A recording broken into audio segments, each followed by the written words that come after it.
Hello and welcome to my model of the immune system. The name of the model is the ribbon spine model, as the skeleton of this model resembles a spine and a rib cage.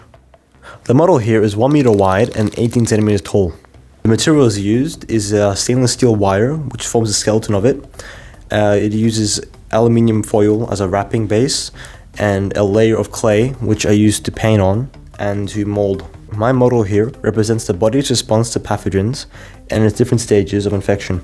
Now, in this specific scenario, the cause of infection is a foreign object penetrating the skin, which is represented by this steel wire here. And these little brown things here represent pathogens entering our body, which you can see all over the model here. Now, one of the first things that happen when your skin is penetrated is inflammation.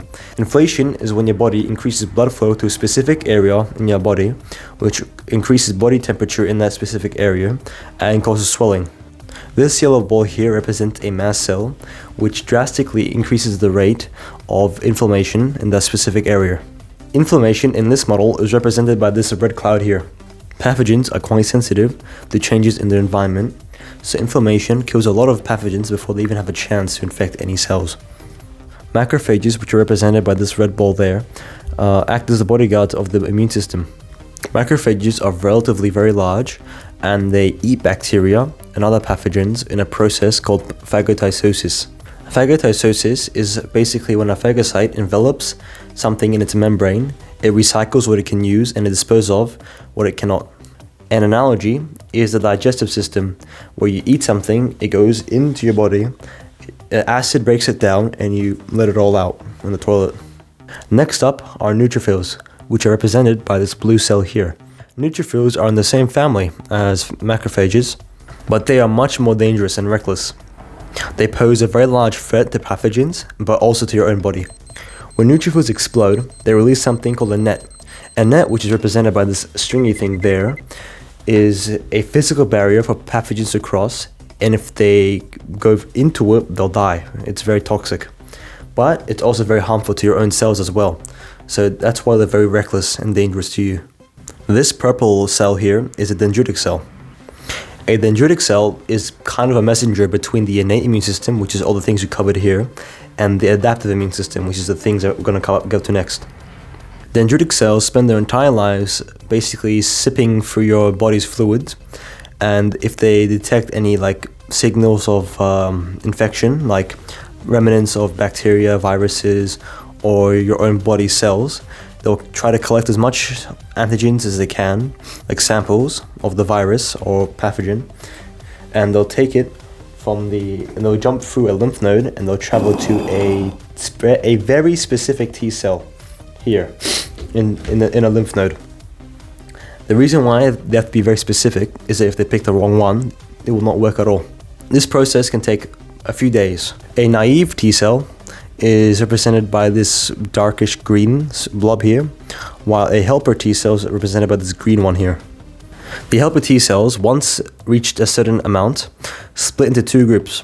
One that goes straight to the site of infection, another group that goes to activate the B cell and the killer T cell. When a helper T cell has to go activate a naive B cell, they have to look for a very specific B cell that produces the right antibodies needed for the infection. Once the helper T cell has found that specific B cell, that B cell duplicates and starts producing antibodies. A unactivated or naive B cell is represented by this orange rectangular shape here, while an activated one is represented by this orange one here. Antibodies, which are represented by this blue cloud here, are very specific proteins that attack one specific pathogen very effectively. A killer T cell is represented by this black thing here. It is activated when a dendritic cell and a helper T cell both activate one. The reason why you need both to activate a single killer T cell is because killer T cells are specifically designed to kill your own cells. If activated by accident, a killer T cell can wreak havoc on your body.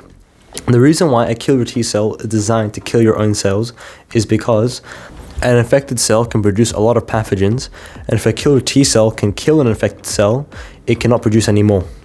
Another benefit is that once an infected cell is killed, all the remaining pathogens inside of it are trapped in the infected cell's corpse, making them easy prey for the macrophages to kill. You might be wondering, What happened to the helper T cells that went to the site of infection? Their job is to reinvigorate the macrophages. A reinvigorated macrophage becomes very energetic and aggressive. Once the killer T cells and antibodies arrive, the infection becomes kind of one-sided, as the immune system has an easy job of tracking down the remnants of the infection and killing the pathogens off. There is one cell that I didn't mention before that I think needs a bit of context to properly explain, is the natural killer cell. They have a similar job as a killer T cell, but there's one difference. A killer T cell needs a cell to have an MHC class II receptor to do its job properly. A MHC class II receptor lets a cell see what's inside of another cell. So if a cell is infected, it will display genetics of that specific pathogen that's infecting it, allowing the killer T cell to see and kill the cell before it can develop more pathogens. A big flaw in this system is that the killer T cell needs a cell to have an MHC class II receptor, otherwise it will not work at all. Some pathogens have developed a system to make a cell not display their MHC class II receptors, which basically makes a killer T cell useless in that scenario. So the body has designed a unique way to counteract it, a natural killer cell.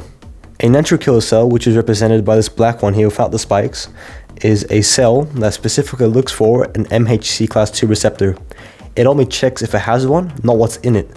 So if a cell has it, it's perfectly fine, and if it doesn't have one, it will kill it. Once the infection is cleared, the majority of the cells kill themselves. The reason why is because the adaptive immune system is very resource intensive. Our body has developed a way to make infection from the same disease twice very unlikely, called immunity.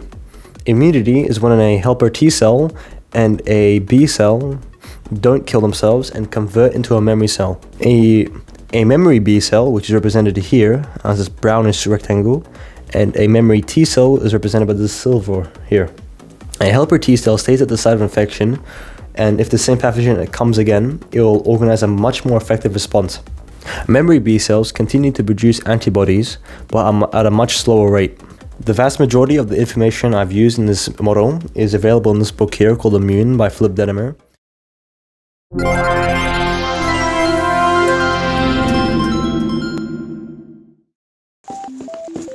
I'm Cave Johnson. I own the place. And today we will be comparing models of the immune system compared to those of the past. Earlier models of the immune system were very incomplete as the technology wasn't there yet to be able to understand the inner workings of cells. We need powerful and precise equipment which either weren't possible yet or weren't given priority due to political issues during the time period. Early pioneers of immunology such as Robert Koch and Louis Pasteur were initially inclined to believe the body was defenseless against pathogens until in 1883 when Elias Matchnik discovered phagocytes. As is evident in the two models shown, the progress here shows a vastly wider scope of vision into immunology. As technology advanced, we were able to view microorganisms in a lot more detail thanks to more precise and efficient equipment.